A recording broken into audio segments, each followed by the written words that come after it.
Well, welcome back to the videos. This is the beginning of part two. Part two of Treasure Island. The name of it is called The Sea Cook. Like somebody who cooks food at sea on a ship, the Sea Cook. All right, so we're going to get started with reading chapter 7, which is called I Go to Bristol, in just a moment. Now, before we get started, let's talk just a little bit about why we are doing this. Why are we reading a book like Treasure Island that is so old and has hard words and seems like it's really hard to understand sometimes? And the reason is, like, if you remember in class, me talking so much about how when you're struggling, you're learning. I mean, no, you don't want to struggle so hard that just makes you feel defeated and you're not getting anywhere. But the truth is that you have to be just a little bit uncomfortable to do your best learning. A lot uncomfortable makes it unpleasant, and you may never, ever, ever, ever want to do it. Okay. So a little uncomfortable means that you're having to learn new things. You're having to figure out new words. You're having to really listen to make sense of things. And you're having to follow through with the activities to really make the best of it. Okay. If this comes to you as super easy, then I'm not really doing my job. But if it comes to you as super hard, I need to have the supports for you to make you feel like you can do it. So if you do get overwhelmed while you're reading Treasure Island, make sure that you are using the resources that I've given you, or get in touch with me right away and let's see what I can do to help you make it easier. So I'm going to remind you of both your first packet and your second packet has a page called the online resources. Hopefully by now, everybody has the ability to get online, use a Chromebook, or use their phone to go to some of these sources. If you cannot access these resources, please contact me or Mrs. Cornier so we can make sure that you can do it, okay? I've also tried to give you some summaries to go with it that you don't have to get online to do, and that can be helpful, but it really would be nice if you could get to these, because on here, there are things like the full summaries of each of the chapters. There is the audio books, a couple of them, different ones that you can use. Although, if you're doing this, you may not need the audiobook. There's videos of a cartoon version and a movie version that aren't perfect, but, kind of help too. There's a dictionary of pirate lingo and a glossary of pirate lingo so that you can look at those and kind of improve your vocabulary for when the pirates are talking, because sometimes it just seems like a whole other language. And then some facts, like if you want to kind of prime your knowledge about what was a pirate kind of fact or trivia. Okay, and now there's also some facts about Treasure Island at the bottom. If you explore these resources, you're going to be in much better shape, and you might even make it more fun than it is a struggle. And when we're having fun, we're doing excellent learning. A little struggle, a little fun makes for really good learning. And that brings me to the other reason that we read Treasure Island. We read Treasure Island because it's an adventure story. And adventure stories, well, they just generally are more fun than, your regular run-of-the-mill stories, because here there's going to be action. This is maybe the first book that you've ever read in school that has killing, or, well, the giver did, but in this case, this is like bad guys killing people, and that's rough. You need a little guidance when you're doing that, when it's your first time reading things like that, if it's your first time reading things like that. But these are bad guys. And the star of the book is Jim Hawkins, and Jim Hawkins is a kid about your age. And he's just suffering this terrible trauma in his world right now. His dad dies. His house is destroyed by pirates. In the midst of all that, he decides to go on this adventure. And he has to decide along the way who to trust and how to survive. And I don't want to spoil too much, but he makes some really bad and some really good decisions along the way, and becomes kind of a hero, I think. So following his story can be a lot of fun, especially since he is a young kid, and a young kid who is having to go through a lot of different things and grew up really fast in some cases. So let's follow along with Jim's life a little bit more, because this is the turning point in his life. This is when in this section, he leaves home and he gets on a boat and he travels far away. Okay, sorry about the background noise, but as we've discussed before, this is my house.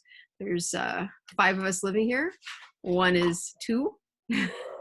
We also have dogs and cats and quite an active bunch of people coming and going, as you probably do too.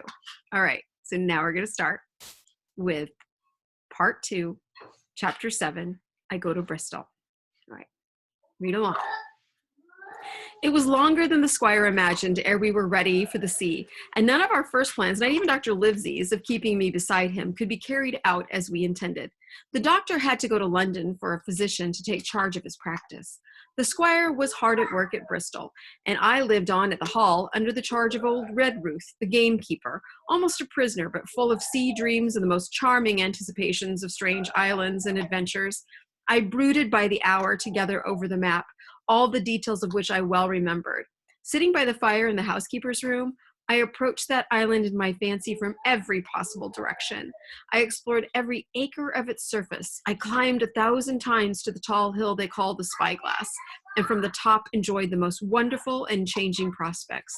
Sometimes the isle was thick with savages with whom we fought, sometimes full of dangerous animals that hunted us, but in all my fancies nothing occurred to me so strange and tragic as our actual adventures. 3 things happen in that introduction to the chapter. First of all, we hear where everybody's gone. He's been left alone while the doctor has gone off to get somebody to take over his practice while he's gone. The squire's gone on to Bristol to get the getting ready started. And Jim was left behind with a man named Redruth, who is described as the gamekeeper. So a gamekeeper in this time period would have been somebody who worked for the rich man to make sure that his property was kept full of appropriate game to hunt. It would have been his hunting companion and helper, and keep poachers away and things like that too. So the gameskeeper, he kind of like a groundskeeper, but making sure that there was the ability to hunt on the Lord's lands. Okay, and so Redruth is in charge of Jim, and we'll find out later Redruth isn't really a babysitter, so we'll see how that goes. And then Jim's talking about how he's been studying this map and dreaming and wondering what it would be like to go to this place. And he gives you some foreshadowing. He says, in all my fancies, which are like daydreams, nothing occurred to me so strange and tragic as our actual adventures. So what's really going to happen is going to be more strange and more tragic than anything Jim could have imagined. Okay. So the weeks passed on till one fine day there came a letter addressed to Dr. Livesey with this addition: to be opened in the case of his absence by Tom Redruth or young Hawkins. Obeying this order, we found, or rather I found, for the gamekeeper was a poor hand at reading anything but print, the following important news. And this is the letter. Okay, it's in italics in yours, so you can tell that it's the letter instead of Jim talking. No, that's Carlo. Sorry. Old Anchor Inn, Bristol, March 1st, 17 something. Okay, the date is partly left off. Dear Livesey, as I do not know whether you are at the Hall or still in London, I send this in double to both places. The ship is bought and fitted. She lies at anchor, ready for sea. You never imagined a sweeter schooner. A child might sail her, 200 tons, name Hispaniola. I got her through my old friend Blandly, who has proved himself throughout the most surprising trump. The admirable fellow literally slaved in my interest, and so I may say did everyone in Bristol. As soon as they got wind of the port we sailed for, treasure I mean. This is Jim talking. He says, Redruth, said I, interrupting the letter, Dr. Livesey will not like that. The squire has been talking after all. Well, who's a better right? Growled the gamekeeper. A better rum go if squire ain't to talk for Dr. Livesey, I should think. At that I gave up all attempts at commentary and read straight on. Blandly himself found the Hispaniola, and by the most admirable management got her for the merest trifle. There was a class of men in Bristol monstrously prejudiced against Blandly. They go to the length of declaring that this honest creature would do anything for money, that the Hispaniola belonged to him, and that he sold it me absurdly high, the most transparent calumnies. None of them dare, however, to deny the merits of the ship. So far, there was not a hitch. The work people, to be sure, riggers and whatnot, were most annoyingly slow, but time cured that. It was the crew that troubled me. I wished a round score of men in case of natives, buccaneers, or the odious French, and I had the worry of the deuce itself to find so much as half a dozen, till the most remarkable stroke of fortune brought me the very man I required. I was standing on the dock when, by the merest accident, I fell in talk with him. I found he was an old sailor, kept a public house, knew all the seafaring men in Bristol, had lost his health ashore, and wanted a good berth as cook to get to sea again. He had hobbled down there that morning, he said, to get a smell of the salt.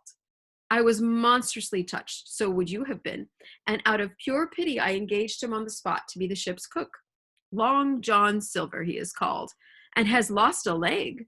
But that I regarded as recommendation, since he lost it in his country's service under the immortal Hawk. He has no pension, Livesey. Imagine the abominable age we live in. Well, sir, I thought I had only found a cook, but it was a crew I had discovered. Between Silver and myself, we got together in a few days a company of the toughest old salts imaginable. Not pretty to look at, but fellows by their faces of the most indomitable spirit. I declare we could fight a frigate. Long John even got rid of 2 out of the 6 or 7 I had already engaged. He showed me in a moment that they were just the sort of freshwater swabs we had to fear in an adventure of importance. I am the most magnificent health and spirits, eating like a bull, sleeping like a tree, yet I shall not enjoy a moment till I hear my old tarpaulins tramping round the capstan.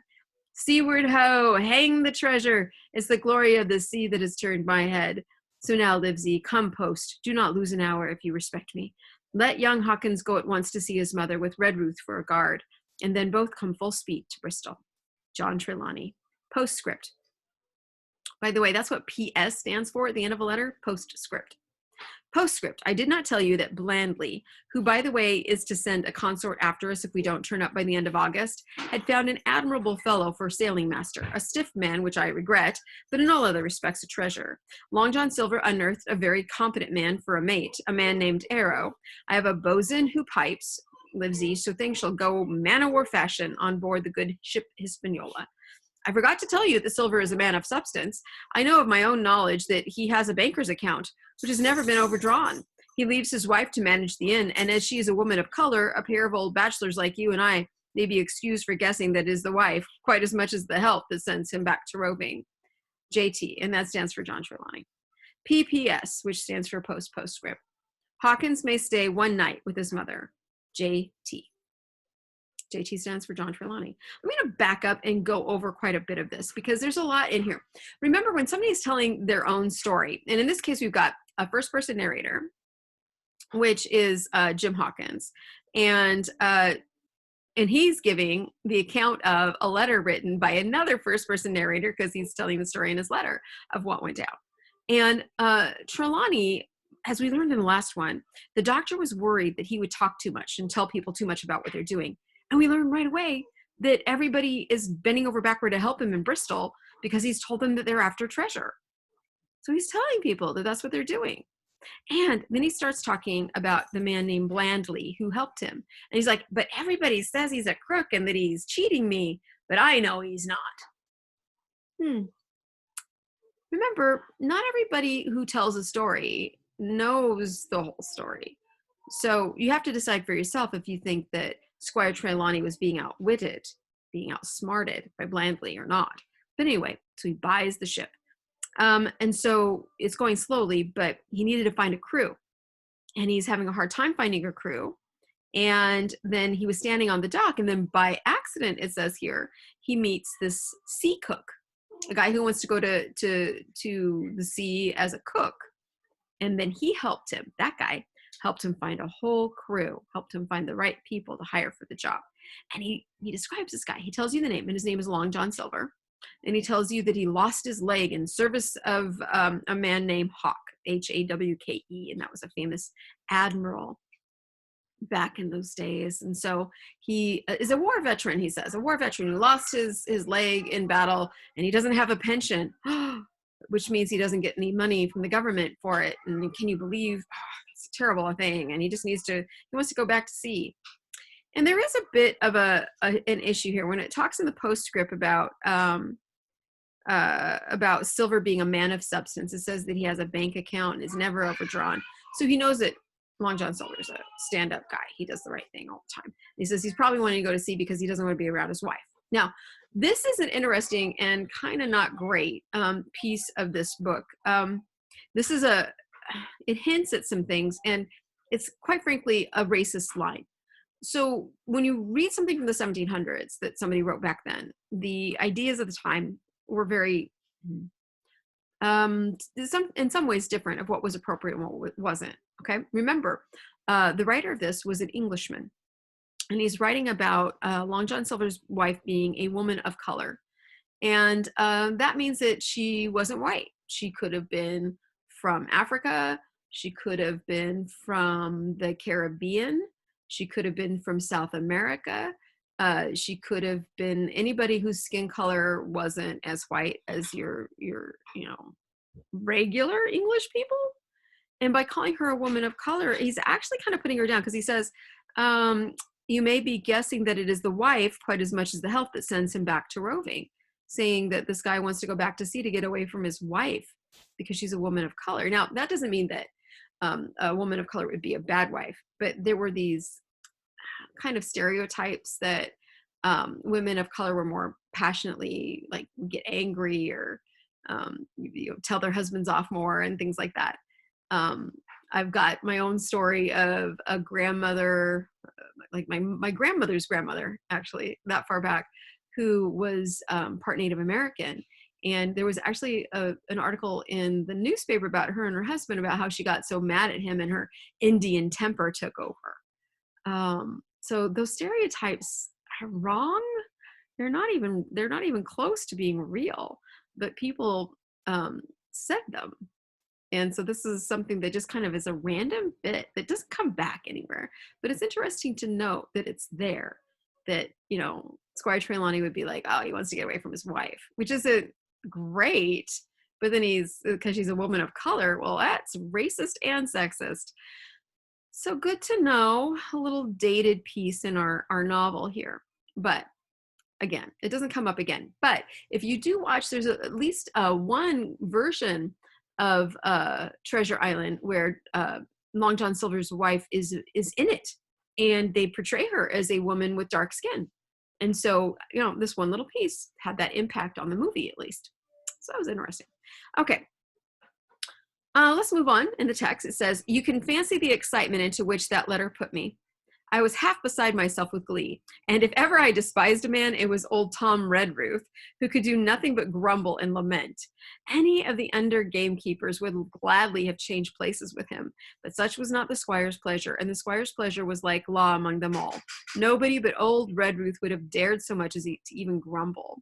The next morning, he and I set out on foot for the Admiral Benbow, and there I found my mother in good health and spirits. The captain, who had so long been a cause of so much discomfort, was gone, where the wicked ceased from troubling. The squire had had everything repaired, and the public rooms and the sign repainted, and had added some furniture, above all a beautiful armchair for mother in the bar. He had found her a boy as an apprentice also, so that she should not want help while I was gone. It was on seeing that boy that I understood for the first time my situation. I had thought up to that moment of the adventures before me, not at all of the home that I was leaving. And now, at the sight of this clumsy stranger, who was to stay here in my place beside my mother, I had my first attack of tears. I am afraid I led that boy a dog's life, for as he was new to the work, I had 100 opportunities of setting him right and putting him down, and I was not slow to profit by them. Okay, things to note here. Tom Redruth, the gamekeeper, isn't really excited about going on an adventure, but he's doing it because the squire wants him to. They go to the Admiral Benbow, and everything's been repaired. The squire made sure that everything was nice again for Jim's mom, and he got a replacement for Jim, somebody to work for her and work at the Admiral Benbow. Jim sees this kid, and it finally becomes real to him that he's actually leaving his childhood home, and he's going on this adventure that all he thought about was the adventure. But now he's like, I'm going to actually miss my house and my mom. Yeah. And so he, instead of being like, oh, I'm sad, he takes it out on this boy because he's showing him all around like what he needs to do. And he's just super mean to the kid to kind of like take out his frustrations, sadly. Okay. The night passed, and the next day after dinner, Red Ruth and I were afoot again and on the road. I said goodbye to Mother and the cove where I had lived since I was born, and the dear old Admiral Benbow, since he was repainted, no longer quite so dear. One of my last thoughts was of the captain who had so often strode along the beach with his cocked hat, his saber-cut cheek, and his old brass telescope. Next moment, we had turned the corner and my home was out of sight. The mail picked us up about dusk, and the mail, again, that's like a coach, which would be like a wagon pulled by horses, okay? The mail picked us up about dusk at the Royal George on the Heath. I was wedged in between Redruth and a stout old gentleman, and in spite of the swift motion and the cold night air, I must have dozed a great deal from the very first, and then slept like a log uphill and down dale through stage after stage, for when I was awakened at last, it was by a punch in the ribs, and I opened my eyes to find that we were standing still before a large building in a city street, and that the day had already broken a long time. Where are we? I asked. Bristol, said Tom. Get down. Mr. Trelawney had taken up his residence at an inn far down the docks to superintend the work upon the schooner.